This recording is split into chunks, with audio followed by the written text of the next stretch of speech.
Dobrodošli na Zlatibor. Ovo je jedna od najposećenijih turističkih destinacija u Srbiji. A mi ćemo sada da proverimo da li je ovo zaista mesto elitnog turizma ili je u pitanju samo jedna farsa. Zlatibor se nalazi u jugozapadnom delu Srbije, na istoimenoj planini i pripada opštini Čajetina. U samom mestu živi oko 4000 stanovnika, a čitavoj opštini oko 15.000. Glavni adut Zlatibora je njegov zimski turizam. Pošto smo mi već bili u periodu zime, obišli neke stvari, nešto smo snimili, morali smo da dođemo i u ovom letnjem periodu zato što u toku zime nismo bili u mogućnosti da obiđemo sve što smo hteli, dakle nismo mogli do nekih vidikovca i do nekih delova koji su van samog ovog mesta. Tako da ćemo u tokom ove epizode imati na segmente i te delove iz zimskog perioda, znači da ne bismo obilazili ponovo neke stvari, znači prikazat ćemo to što smo tada pribeležili. Ono što se ovde primećuje razlika u odnosu na prošli put kada smo bili, da za samo godinu dana razlike se dosta izgradilo, znači zgrade samo niču, znači kao da smo negde u nekom velikom gradu, možda čak da kažem Beogradu, Novom Sadu, dakle ovde se neprestano gradi, zgrade niču na sve strane. Na Zlatiboru vlada vrlo agresivna izgradnja, istovremeno se gradi toliko veliki broj zgrada da čitavo mesto liči na jedno ogromno gradilište.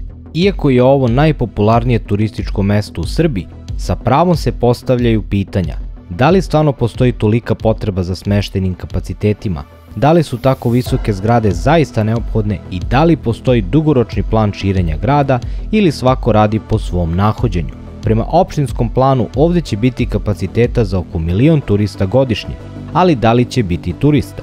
Ako tražite beg iz grada i mir u prirodi, da li ćete doći na Zlatibor kada prirodu zameni beton? Kao i uvek priču započinjemo iz samog centra.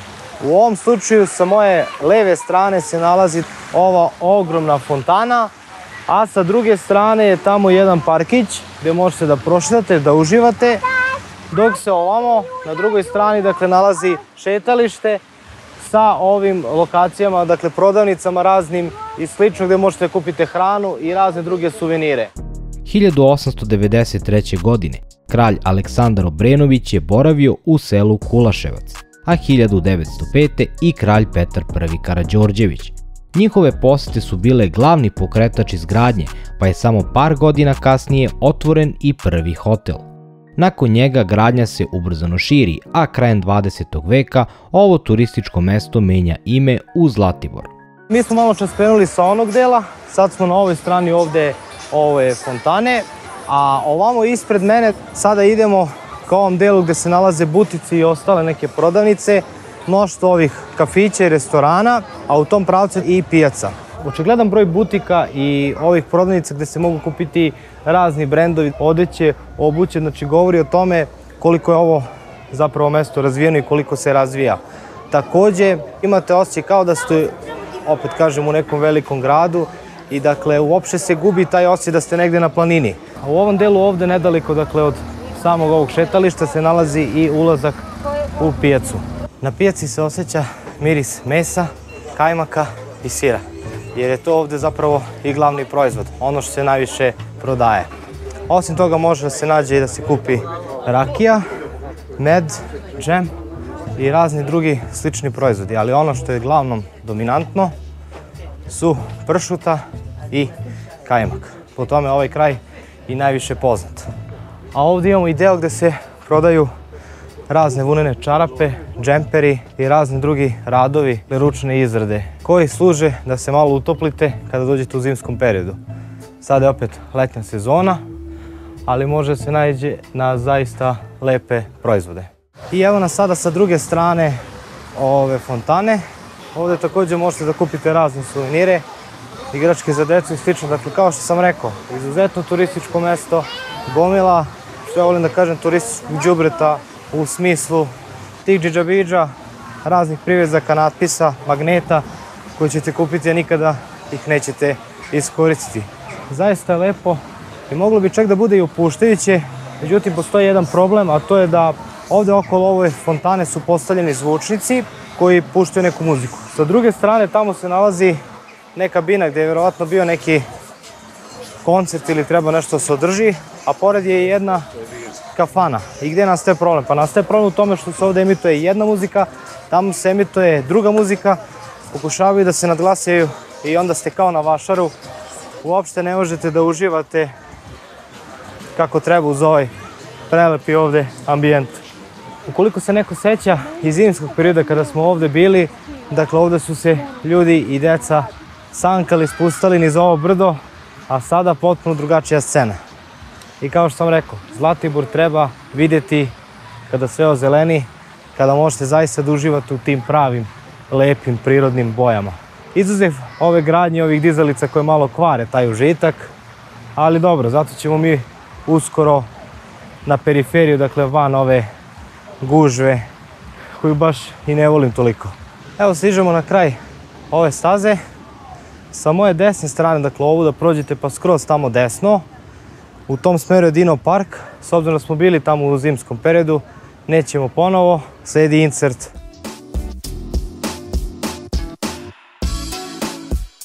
I evo nas u Zlatiborskom Dino Parku, hajmo da vidimo šta nas ovdje očekuje.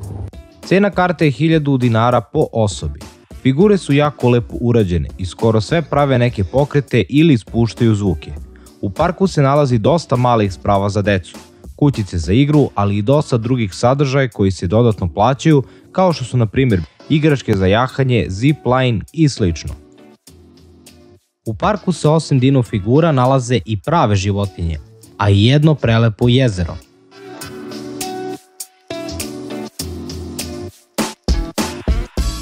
Ovo ovdje bi trebalo da je Dino Argela, međutim trenutno nemamo konja, pošto je zima.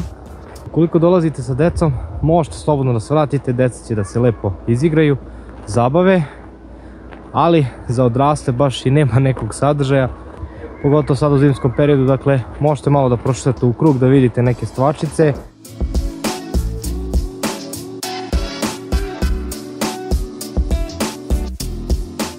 Kada stignete ovdje na kraj staze, znači bukvalno na suprotnoj strani od fontane, dakle vidjet ćete iz daljine verovatno ovaj veliki točak, dakle gdje možete da se vozite, također karting, ljuljačke, ringešpil i ostale stvačice za ove malo mlađe. Tu smo se također vozili zimi, pa da se ne bismo vozili ponovo, evo snimka.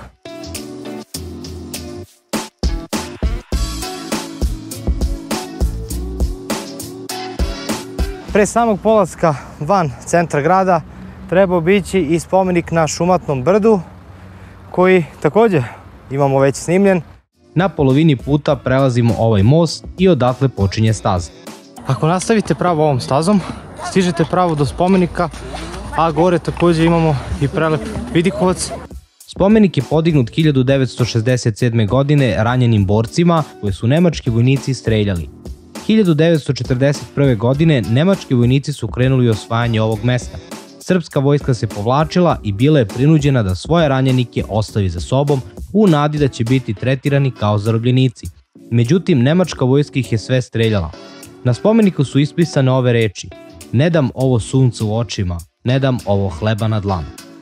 Osim samog spomenika, pogled sa ovog mesta je nevjerovatan. Na sve 4 strane je prelep vidikovac, a vidi se i Zlatibor u podnožju.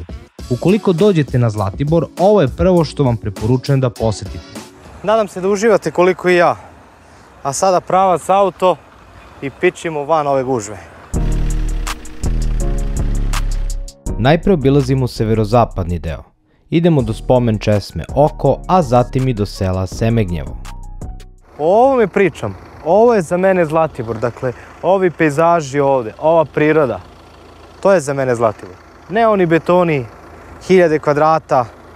Toga ima u svakom većem gradu. Ovog nema baš svugde. Ovo ima samo ovdje. Dolazimo i do ove spomen česme koja se zove Oko. Legenda govori da je neka devojka sanjala kako treba da se umije na izvoru bele vode kako bi progledala jer je bila slepa i ona je to i učinila baš ovdje. I tada je ona progledala i nakon toga je ovaj izvor nazvan Oko. To je legenda. A kakva je voda, hajmo da vidimo. Spomenik je iznad, a česma je ovdje. Voda je bistra i hladna kao led. Ja bih rekao da ova voda ima oko 8-9 stepeni. Zaista veoma hladna voda. Česma je podignuta 1930. godine u slavu ratnika iz sela Brenažaca i Semegnjeva, palih u ratovima za oslobođenje i ujedinjenje 1912. do 1918. godine. Ono što se može primetiti kao jedan od većih problema na Zlatiboru, kao i na drugim mestima kojima smo bili, je dakle evo kontejnera, a evo ovde pored kontejnera smeće, đubre na sve strane, dakle da ga vetar raznosi, tu je ostavljen.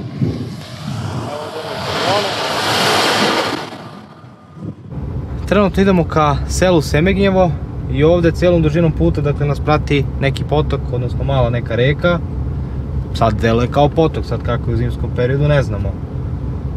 Prošli smo već 3 restorana, dakle gde postoji i obala i gde smo primetili da se dosta ljudi kupa i sunča, tako da ukoliko ipak hoćete da se negde okupate, da uživate malo u nekoj prirodi, ovde nije baš tolika gužva, nije popularno, okolo imate ove planine, brda, zelenilo, potok i eto, kupanje na planini, ne morate na more.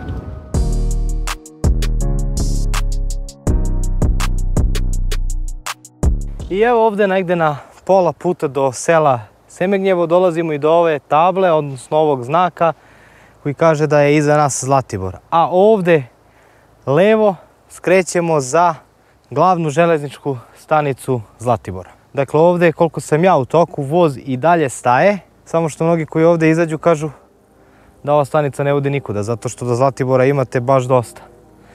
Ima nekih 8, 9, možda čak i 10-ak kilometara. Ajmo da vidimo kako izgleda. Ovde imamo i neke ove grafite. Još malo grafita.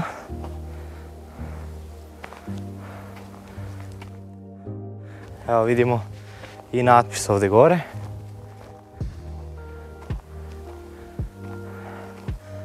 Ajmo da zavirimo unutra. Naravno.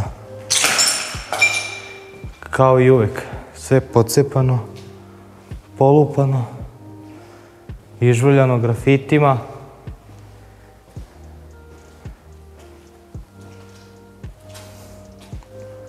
Nekada davno sve ovo bilo u funkciji. Dakle, ovdje su dolazili ljudi, putnici. Danas, usled napretka, svako ima kola, ljudi se voze i više ne postoji tolika potreba za radom ove železničke stanice. Ovdje imamo i neke papire, dakle, mesečni zaključak blagajne 18.11.2001. godine. Hajmo na terasu. Evo, ovo je pogled sa terase. Nastavljamo dalje. Pratimo navigaciju koja nas vodi ovim uskim i strmim putem pravo do sela Semegnjevo, u kojem se nalazi vodopad Skakavac. Kada dođete do ovog mostića, tabla je ovde i pored tabla odmah stepenicama pravo dole. Nije baš za svakoga, zato što ima dosta da se silazi stepenicama. Malo su strme, ali imamo ovu gradicu koju možemo da se držimo. Upravo sam vidio jednog malog guštera. Dole imamo i klupu i stočić gde možemo da sednemo da odmorimo.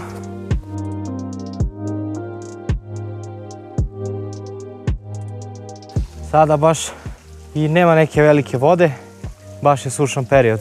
Ali vjerovatno kada dođe kišna sezona u jesen, vjerovatno to mnogo lepše izgleda. Ostalo je još da se ispenjemo, a onda se vraćamo na Zlatibor i vodim vas na jedno jako lepo mesto.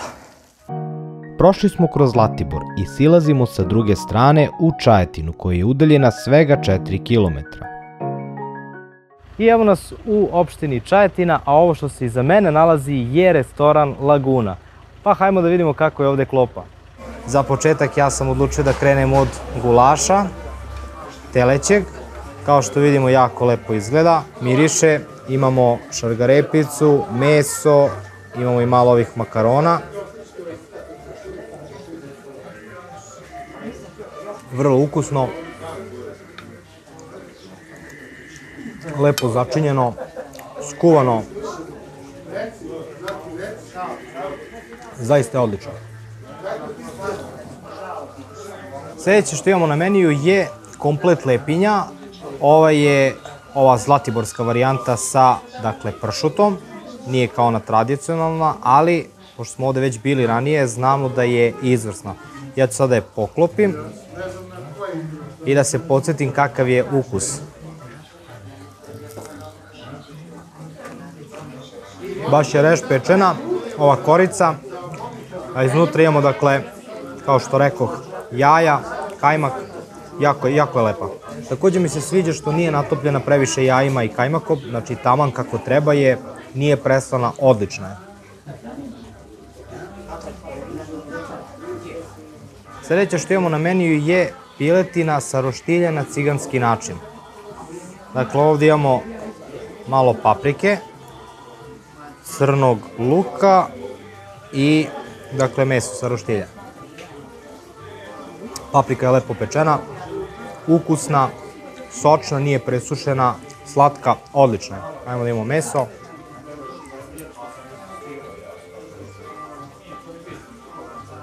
Meso također mekano, sočno. Zaista nemam nikakve zamerke.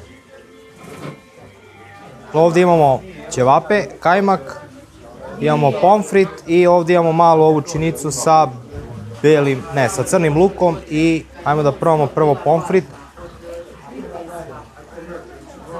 Spolja hrskav, iznutra mekan, još što je on sad ovdje upio i ovaj soft koji se od ovog kajmaka ovdje od ćevapa spustio, znači to mu daje još dodatan šmek, a ćevapčići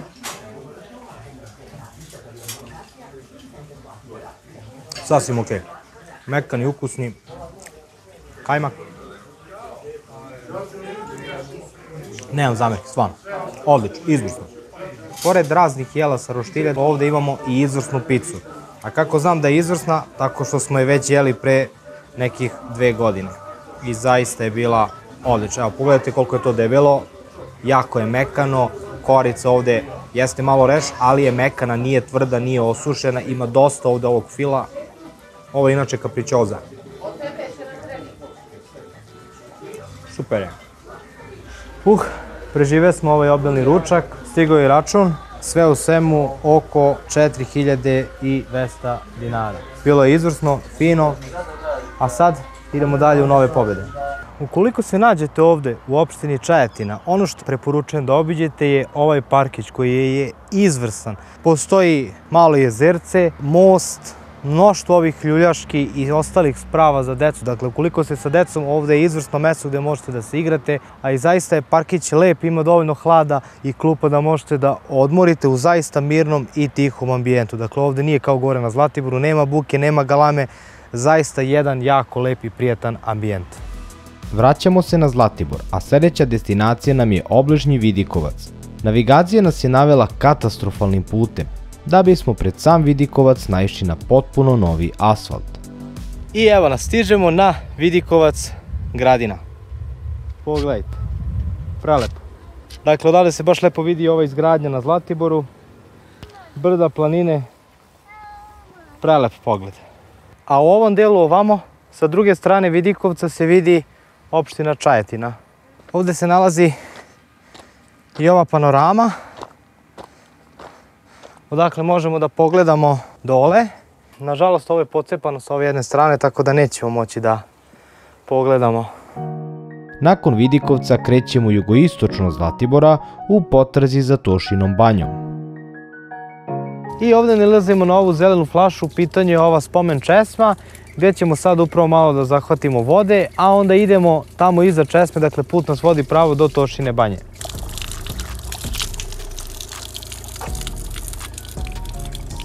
Nije ovdje pored ove česme, nemojte tu da skrećete, a mi ćemo sad da probamo ovdje ovo sljedeće skretanje, ovo ovdje.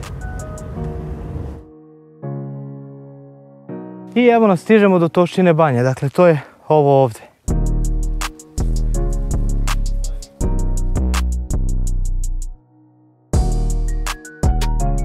Prelepo zdanje, kao što vidimo, nažalost vlasnik je preminuo i ono nije završeno, dakle ostalo je u tom stanju kako je tada bilo. Sad ćemo da vidimo šta ima unutra, kakva je unutrašnjost, šta nas tu očekuje.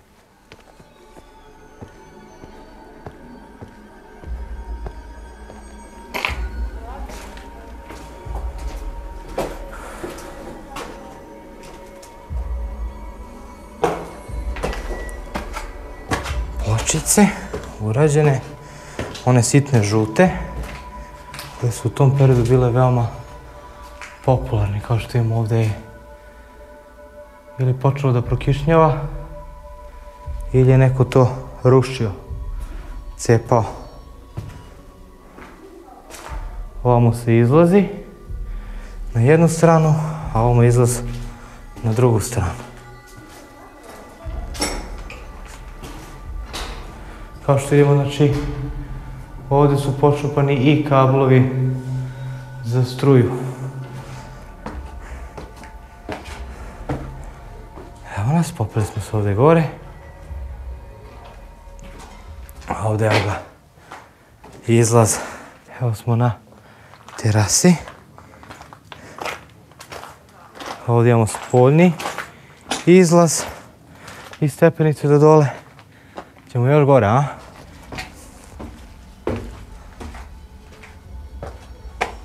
Naselili su se neke ptice. Čuju se. Evo nas na vrhu. Stvarno je šteta što neko to ne uzme, ne sredi, jer kažu da je ovdje ova voda lekovita za razna kožna oboljenja.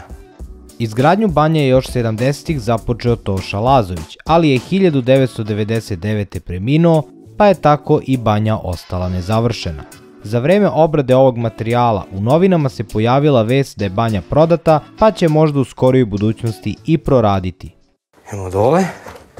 Pogledajte kako su te stepenice uske. Ne znam kako su zamislili da se ovdje penju ljudi koji bi dolazili u tu banju.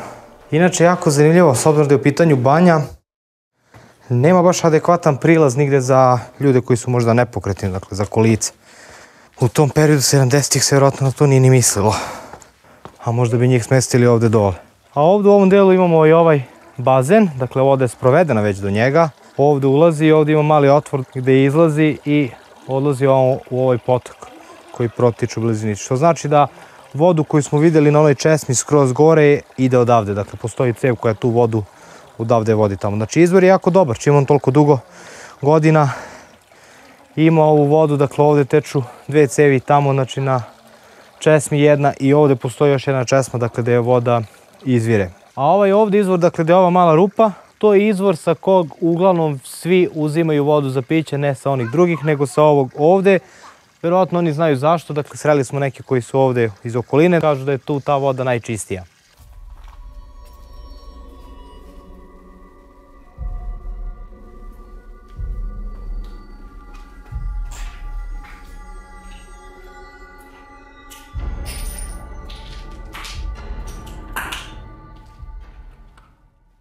Baš šteta što ovo ovako propada. Voda je, kao što vidite, čista, bistra. Ja sam je probao sa izvora, pitka je, nema nikakvu aromu, baš je potpuno onako neutralna. Ambijent je lep, priroda, četinari, šuma. A sad, ajmo dalje. Na samo 2 km odavde nalazi se Istopića pećina koju smo obišli u prethodnom periodu, a evo i kako je to izgledalo. Idemo lagano ovom stazicom, silazimo dole. Dosta je strmo, ali je stazica zato od kamena, pa nećemo da se okliznemo, a imamo i ovu ogradu s koju možemo da se držimo.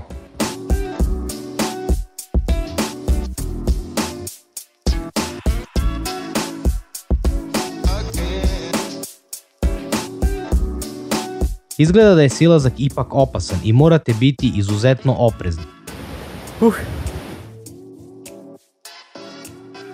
Kupujemo karte i ulazimo unutra.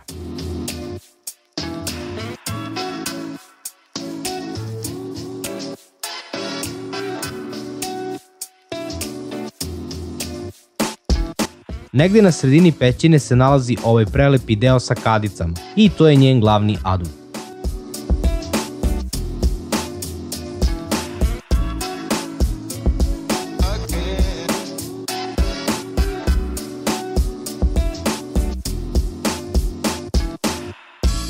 I evo, stigli smo na kraj ovog dela, odnosno ovog kraka ove pećine.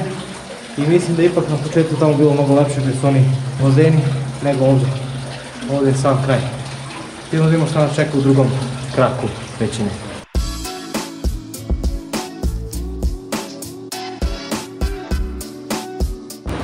Po ovom drugom delu pećine nismo mogli da pričamo jer je žubor vode izuzetno jak. Cijena karte je bila negdje oko 200-250 dinara po osobi. Odnosno, da li se na kraju isplati da dođete ovdje? Isplati se i nije uopšte skupo, vredi. Za te pare vredi. Jedino treba biti oprezan da negdje ne padnete. Ja sam se okliznuo 2 puta. Jednom smo silazili niz ove stepenice kojima se sad upravo penjem, a jednom u samoj pećini. Napokon smo na vrhu. Idemo još malo da pešačimo do parkinga. Starim osobama ne preporučujem nikako ovo koliko ne možete izdržite penjenje. Sići ćete lako, a da se vratite gore iz pećine, boga mi malo teže.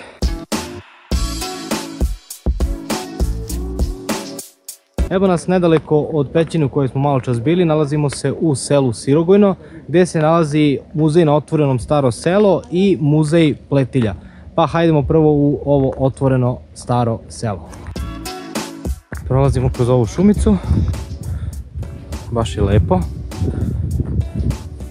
Mogu tek da zamislim kako li je kad dođe pravo proleće ili leto.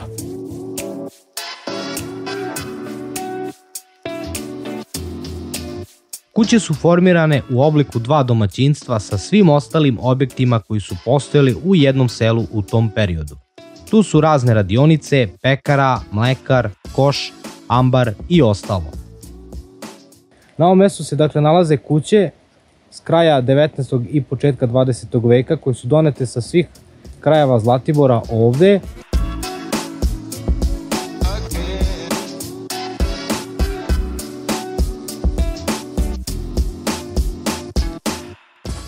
Nije ovo nimalo malo mjesto. Ima baš dosta objekata.